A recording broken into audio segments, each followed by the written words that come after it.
The only people who don't want to disclose the truth are people with something to hide. Let's get cut 5 ready. I want to play for you a Broward County Sheriff's Office video, a commercial that's playing down there now, urging the public after the Zimmerman verdict not to riot. Not to riot. So first, let's listen to this. Cut 5, go. Raise your voice. And not your hands. We need to stand together as one. No cuffs, no guns. Let's give violence a rest, because we can easily end up arrested. I know your patience will be tested, but law enforcement has your back. Let's back up and choose not to act up, and deputies are with us, so no need to act up. Let it roll off your shoulders. It's water off your back. Don't lack composure, because in one instance it could be over. So let's make the choice to raise your voice and not your hands. I'm Sheriff Scott Israel, and law enforcement does have your back.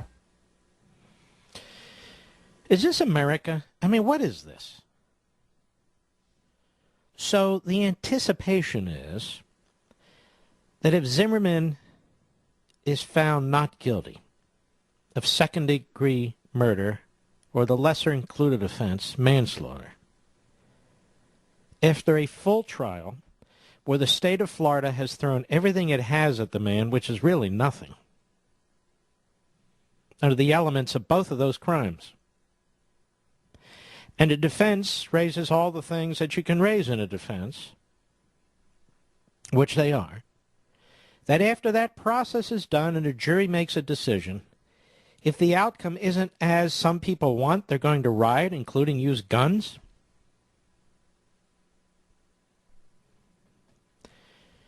Now, I'm going to tell you something. A good part of this is due to men who went down there to Florida and began rabble-rousing, Al Sharpton, Jesse Jackson, among others, who turned this into a matter of race. A matter of race. And it's very interesting, during the course of this trial, I keep an eye on it, but I'm not following it that closely. But when I want to find out information, I'll dig a little bit. During the course of this trial, there's been no serious case made against Zimmerman that he's a racist. Period. I think his grandfather or great-grandfather is a black man. He's mostly Hispanic. There are people who know him of every race who talk about him as being a decent guy. I don't know the man at all. I don't know what he is. But second-degree murder, ill will, malice in your heart, and manslaughter is pretty tough to prove, too. Whatever the jury decides, the jury will decide. I mean, we, the people, we can have an opinion. It does obviously has no legal force. But I was amazed when this judge all but interrupted the defense counsel when the defense counsel moved for acquittal. And she stepped all over him and said no. But you want to know why? Because she has no guts. That's why. You'll hear this phrase, and it's true, that this case was overcharged. This is not a second-degree murder case. I would argue it's not even a manslaughter case. So it's not that it was overcharged. It was charged at all. And we know why charges were brought, because it turned into a race case, a political matter. I understand the parents' perspective. They lost their 17-year-old son, which must be horrific. But that's not what the justice system is about. The justice system is about the truth. The truth. And the prosecutor who overcharged this case, as they say, she isn't even involved in the case anymore, to my knowledge. And what she did was appalling. There's more testimony today from a real serious forensic medical doctor, expert. in his view of events, based on his analysis of the clothing, of the wounds, and so forth, comport with what Zimmerman said took place. You don't have to believe him. It's not up to the defense to prove innocence. It's up to the state to prove guilt beyond a reasonable doubt. Is there any doubt that there's a reasonable doubt? I also hear these slip and fall ambulance chases all over television, going on and on. Well, he pursued him, that is Zimmerman following Martin, and other arguments. You know, and look at the wounds on the face and in the back of the head. Even defense is arguing because they have to address these things.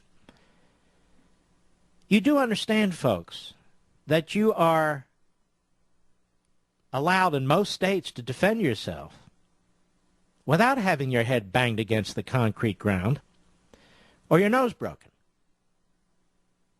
If somebody's lunging at you and you think they may do grievous bodily harm to you, you have a right to defend yourself. If they're lunging at a family member, you have a right to defend yourself. In many states, if they break into your home, that's enough. You don't have to be beaten to 2 seconds before your death, as if you can somehow measure that while it's happening in order to defend yourself. One other thing. No, you're not required to go back to your truck or your car. You're not required to leave a public area or a private area in order to avoid having your face beaten in.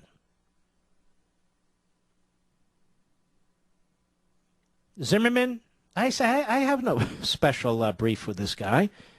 I'm just looked at the facts. I could see straight up the charges were ridiculous. Zimmerman called 911. Martin called his girlfriend. He could have called 911 too. I'm just saying, there's a lot here that is utterly irrelevant. Second-degree murder?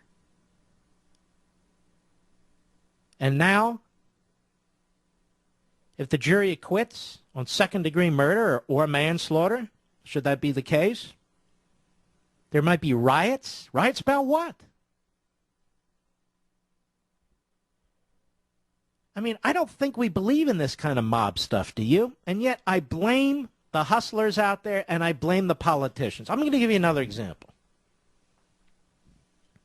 And by the way, I told you 2 weeks ago, isn't it amazing all the people murdered in Chicago and every major city? Now you hear everybody talking about it. But 2 weeks ago, when this thing started, actually 11 days ago, what did I say? This is preposterous, all the national attention this is getting. Look at the murders in Chicago and every other major city in this country. Black on black, white on black, black on white, Hispanic on Hispanic. You name it. Whole rainbow coalition going on out there. Scores. 16 to 17 million murders a year in this country. And this, day in and day out and day in and day out. And if the outcome isn't a certain way, we're going to have riots? That's the expectation? And if we have riots, who's created the environment for those? The Tea Party? Talk radio? Or race hustlers and certain politicians? We have politicians in this country who are race baiters. It's just constant. It's constant.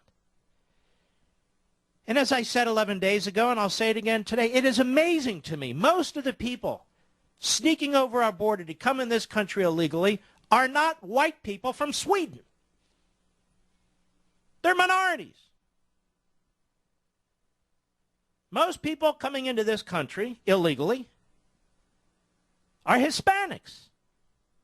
Many people coming into this country legally are Hispanics, and among others, Asian, from Asia, from Africa, from the third world.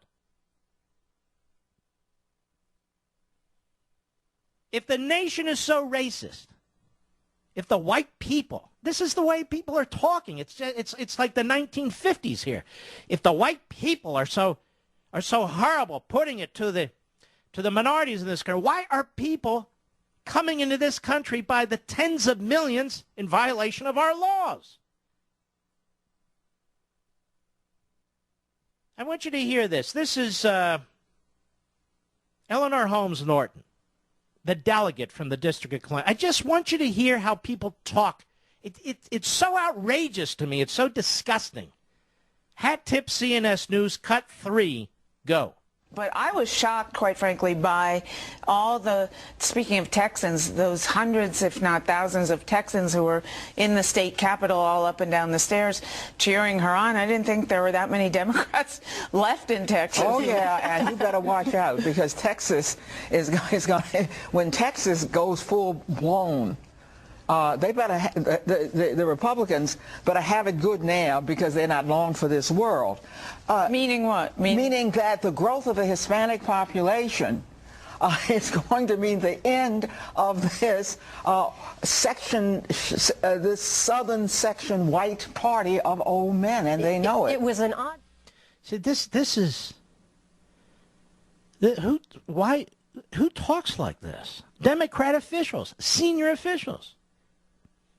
This southern section white party of old men, they know it? Is every Republican an old white man? It's absurd on its face. It's provocative. It's racist. It disgusts me. So nothing has changed from 11 days ago when I mentioned this at first and said the media focus on this is all to promote an image of America as a racist nation. 11 days ago I pointed out that the media focus on this is outrageous given all the people who are being murdered in our inner cities, particularly Chicago, particularly black people in Chicago. Would nary a word. And here we have this one case, significant to the people involved, no question about it. But in the scheme of things, folks, this is absurd. And then we have disgusting politicians like this Eleanor Holmes Norton, the southern section white party of old men. You know, the truth is, if it were left to most people in this country, without intervention from the media, without intervention from the race hustlers, without intervention from these politicians, a lot of this wouldn't be going on. We get along pretty damn well as a people, considering the diverse backgrounds, the different religions, the different belief systems when it comes to this issue or that issue. We Americans get along pretty damn well, and we're pretty damn tolerant. But it does not serve the purposes of the statists and the masterminds and the people who seek to rule over us, to have us living in peace and tranquility, with tolerance and respect for each other. It does not serve their purposes. They want us at each other's throats. They want us always anxious, always standing on our toes, always looking for the next slight, always defending the next victim. This is outrageous. We the people are better than these politicians and these race hustlers, and we're better than the media. The only people who don't want to disclose the truth are people with something to hide.